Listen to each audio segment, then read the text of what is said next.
All right, so I'm Shawna Bergeron. I'm the safety coordinator for Key Knife. I'm also the Region 1 delegate on the SHARP Alliance, and we're just going to go over like how you maintain that momentum. And these are some of the ways that we've gone about maintaining the momentum at Key Knife. And one of the first things is on the first day, we do safety orientation. So because of the manufacturing, we have temp workers that come in. So on that first day, they come in early in the morning. I sit down with them and we go over like general safety as far as what lockout tagout looks like, because not everybody knows. We have people come in that have no manufacturing skills at all. So it's just going like clear to the basics. What lockout tagout looks like, you know, when you see it, what do? You don't touch it. What forklifts are like, that they're not to operate them. Machine guarding, you know, if there's a lid down on something, you don't like bypass it to unjam something. Like all the basic safety things that we feel is important if somebody's coming out on the floor without any knowledge. And then we have a safety orientation video that they do on the computer that shows a video, and then they have to answer questions, and it will force them to get 100%, and meaning that it will repeat that part of the video until they get the question right. So no matter what, they are successful there. Then we do like a shop tour, kind of going over and pointing out like, you know, first aid cabinets, where on the shop floor they have to be wearing their PPE at, like all the things that are going to make them successful and go home on the first day with all their parts and sane, right? You don't want to scare them either. You want them to come back. So we kind of do that the first day, and then did everybody get the attachment? So I have a second packet. This is mine. I didn't put them in the slide, but you can take them home and copy like we all do from others with the R&D. So totally steal it. I'm fine with it. So this is our need to know. So when I first started in it, safety at Key Knife, it was like, here's our general safety, but every area in the shop had different things that were like, because temps were getting hurt, and they're like, well, they should know. Well, they don't know, right? Because it's not over the general safety. So these are for each department. We have specific safety needs. So going over the MSDS sheets for that area would be one of them. Reviewing, you know, the JHAs for that area. You know, if there's long pants, certain areas, like depending on what they're dealing with, if it's like tooling and there's hot chips coming off stuff, you don't really want to wear shorts, those type of issues. Making sure that they, once again, understand they can't use the forklifts until they've been trained. We create safety awarenesses that we review on the first day, and I'll go over those in a minute. So these are just some things specific to that area that I want them to know on that first day that didn't get covered in general safety, as in lockout, tagout, forklifts, that type of stuff. The next sheet, that's the next page, is an example of one of our JHAs that we review for that area. So our JHAs are based off machinery. So when they're in that area, I'll go through the JHAs for each of those machines with them. They might not even be operating them that day. So I actually have a book that's kept in their department so that they can review it once they also start working that machine. They'll go and they have to review it. You know, this is the machine I'm working today. These are the lists. You'll see the requirements. So if they have any special training, the MSDS sheets that are applicable to that machine, the tasks, so on and so forth. So those we go over, and they're kept in the area so they can review. The safety awarenesses that are also dealt with on the need to knows. So these we started because also in areas things go wrong that aren't in your everyday training, and it's something that can, so once we have like an issue on a machine, so this one was when they're unloading the CNC machine, a guy was unloading from the top down. Well, the part fell, and as he went to catch it, like he cut his hand on the parts below. But if you were to unload from the bottom up, you wouldn't, and it fell, there would be no parts below, right? So we create this safety awareness, letting them know of a new process in that area, and then I go through and review it with all the employees and they sign off. I then put it in that book with all the JHAs. So when I go through the need to knows on the first day, it's there, and I'm then reviewing it with all the new people that are coming into that area. So now they're aware also of the safety awarenesses. So this is kind of what we've created to try to keep new people in the loop as they come into the area. And they also feel that the safety is important, right? You're going through all this in the first day, and they really get a good sense that safety is important in your company and that you care about them as well. Because this is so much to carry on a first day, we do, the next sheet, is I come back like within 45 days and I kind of review it again, what we feel are some of the important things that we've noticed we're missing. Like after 45 days, some of the safety things were noticed that weren't like following through with. We've added them to this sheet, and then we kind of review them on the 45 days and then on the 90 day. And just to make sure that they realize that these things still have to happen and are still in process. Does anybody have any questions on this, on these sheets? And then I'm also actively on the shop floor. So I go out there every morning. So I have really good relationships with my guys on the shop floor. I feel it's important. I have a connection with each and every one of them, and I think that's been really helpful for me, and I think it's also been helpful in the push of safety, right? Because not only do I know what's going on with them at home and in their personal life, but when it's like, this is what we need to do, there's that mutual respect. And so I think it flows down and these things end up happening. So I think being active with your employees also helps. So what do we do to keep momentum going? We do a lot. I think the cheerleader is the major part of my job, and that's what I enjoy, one of the things I enjoy most. So we reward ideas. So every time somebody comes to me with a safety concern or they noticed something that we've done in a training that's not being implemented in certain areas of the shop and they come to me with it, I take a picture of it and then we fix it. And then I put it on an improvement board. So I have a big safety TV out in the manufacturing plant. So everybody can see what was wrong in the first place and what we did to fix it, and we label it. So those are rotating all year, and then we start over at the beginning of the next year. So they can see all the changes that they've made throughout that year. And then I also give them $5. So every time somebody comes to me with a secondary container that's not labeled, they get $5. With an extension cord that the prong is in the outlet and not on the cord, right? They get $5. So if they notice tripping hazards, if they see a pallet that's stacked and unstable, $5. So all these things that I teach throughout the year, if they come to me with it, they get $5. I have a question for you on that. How are you able to get your management to buy into, if you will, paying people to do things that maybe they expect is an expectation of their job? I think it's all through becoming sharp. So at first we're this safe this many days, and then we do a drawing, right? So we were rewarding, the cart, not the horse. So I think this way, when they acknowledge it, people are then looking for it, right? So we're rewarding them just acknowledging it. Our guys, that's their motivation, is money or food. The two. Was your management already on board? At first, no. It took a while. But yeah, so at first our president didn't even want to do sharps, at all.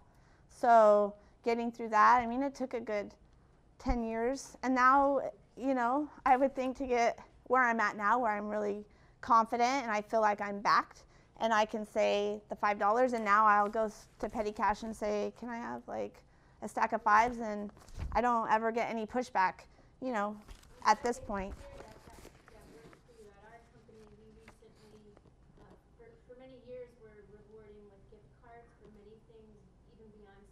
Right. Recently, corporate HR took away the ability to give any type of monetary gift, and you have to use an online system that's just points.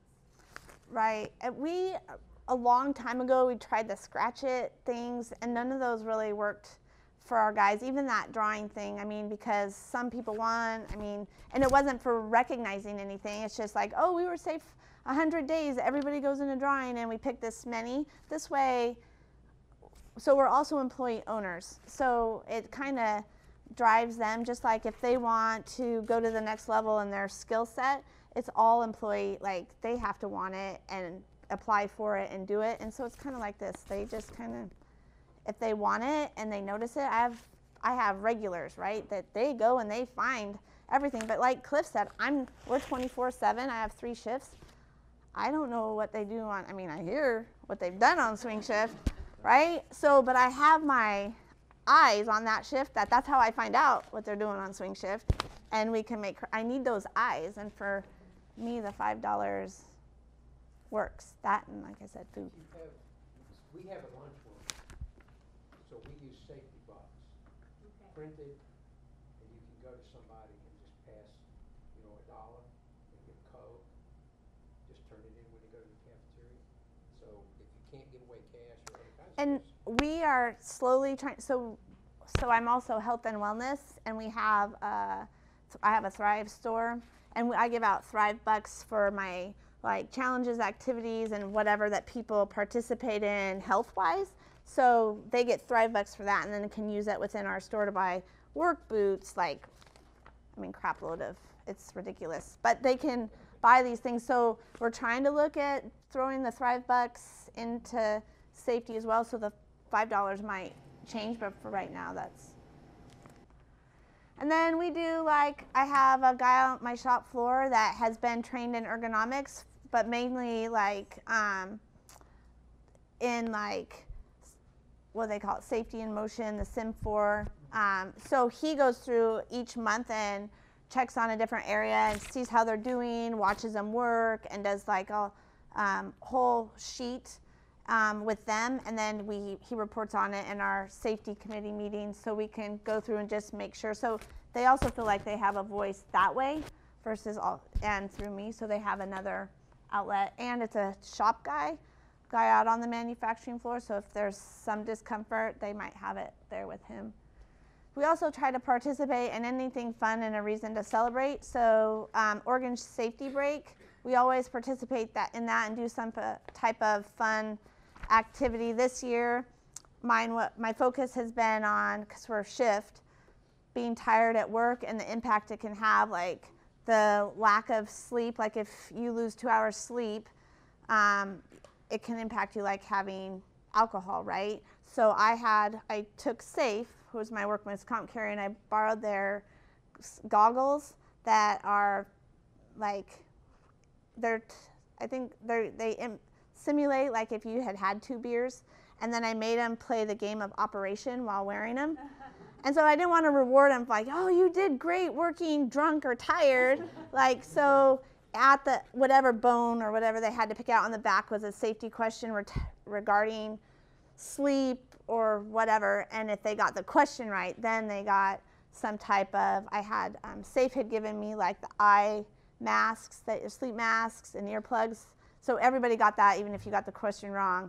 And then if you got it right, I had like the little diffusers with the aromatherapy for relaxation and sleep. And then there's an all-natural sleep balm that you can put on your temples to help sleep. So they got to pick between one of the two. So we always participate in those safety breaks and try to make it fun with whatever focus we have going on that year. I said earlier we recognize the number of days, but we don't reward based off the number of days. Annual JHA training, so those JHAs we have, I tie that into my monthly meetings, and I pass out all the JHAs to all the guys on the shop floor, and they have to review them and make any changes that they see to them, so they're participating in that way with their own machines that they're using. We stole from Coca-Cola why they're safe from the start. That's the next sheet.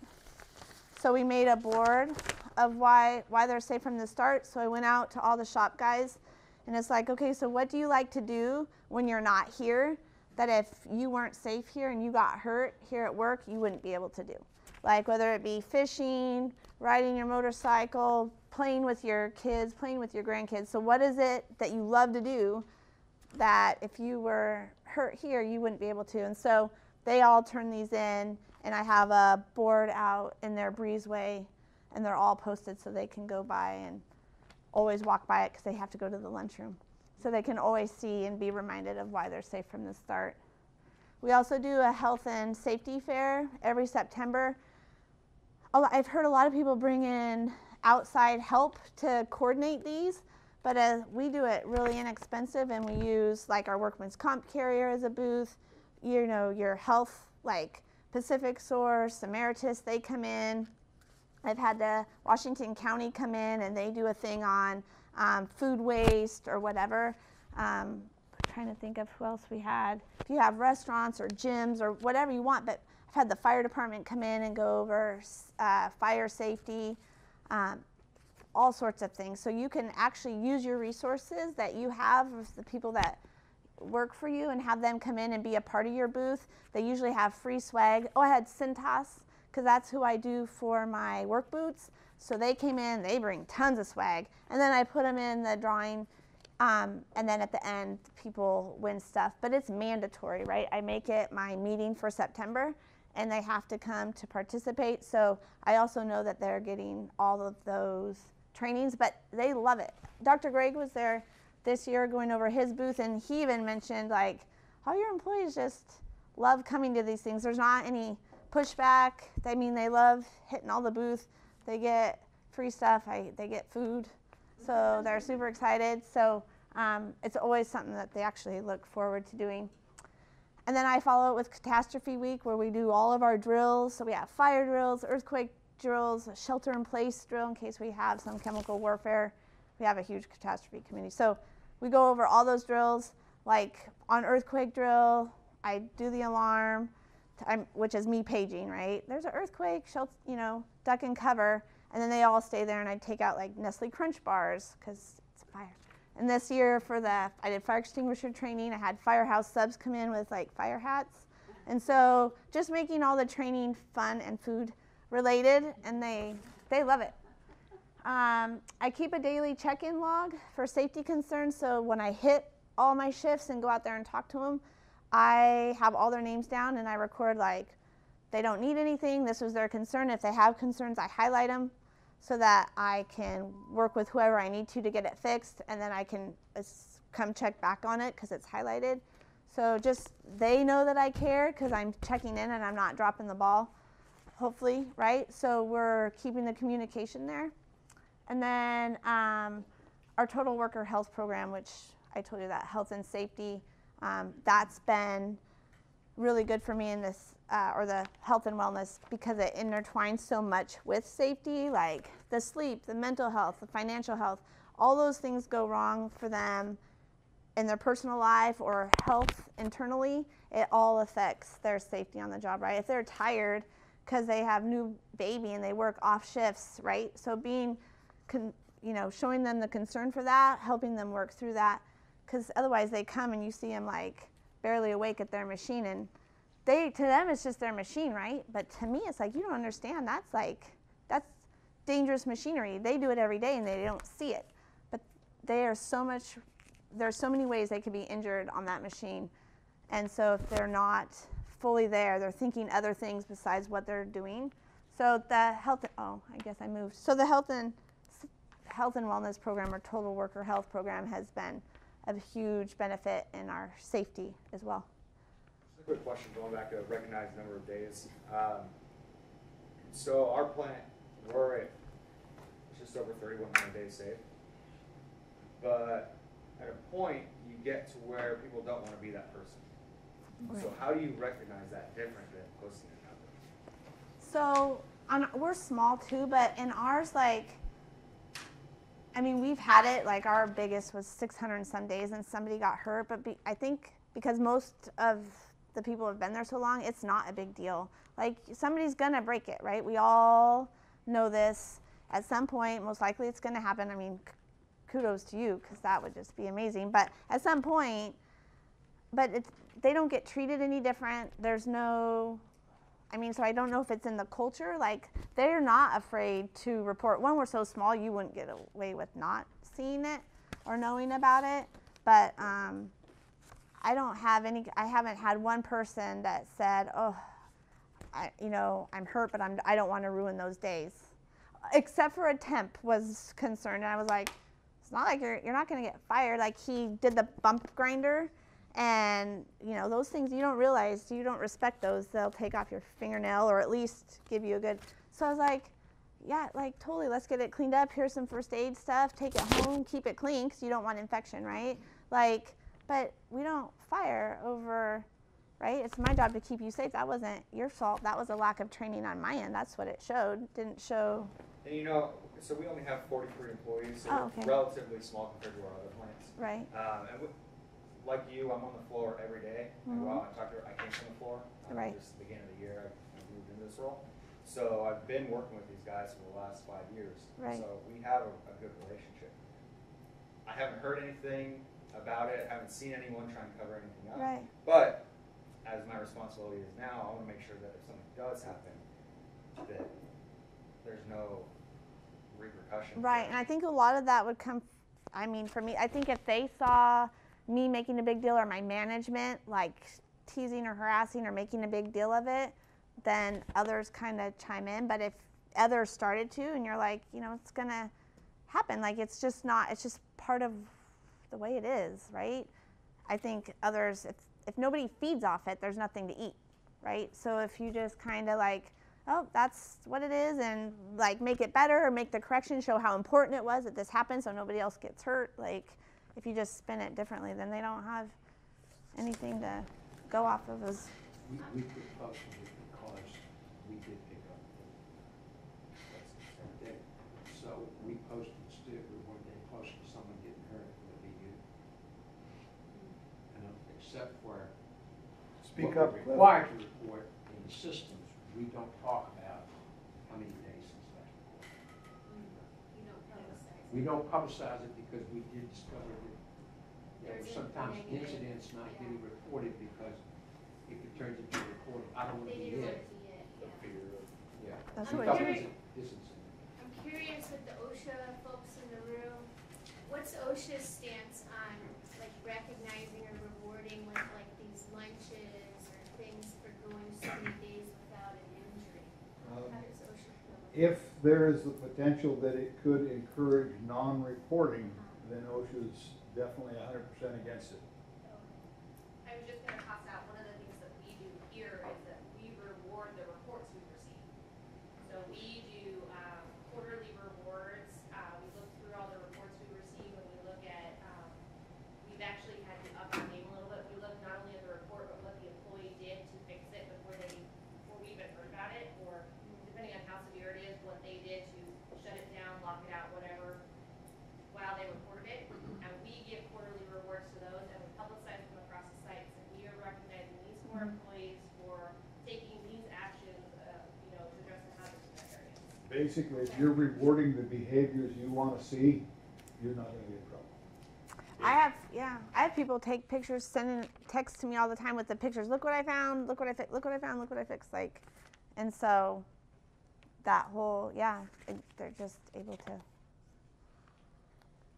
And then so what has worked and what hasn't. So before SHARP, we did the gift cards. I talked about that. Now we acknowledge it before or as they report it. And then weekly huddles. So every Wednesday, I have a huddle out with the guys before we go, and I go over a specific safety topic that might be smaller than what needs to happen in a manufacturing meeting, so that I can still touch base, because you have 12 months and you have all these topics that are expected to be trained on, but some are really a lot smaller. So these weekly huddles have been amazing for me as far as keeping it in the forefront. You go over electrical, identifying hazards, and you could hit one every week, right? These are hazards we identify. This is what they look like. I bring my props of bad cords or whatever people have turned in, and just going over all that. So the huddles have been have worked really well.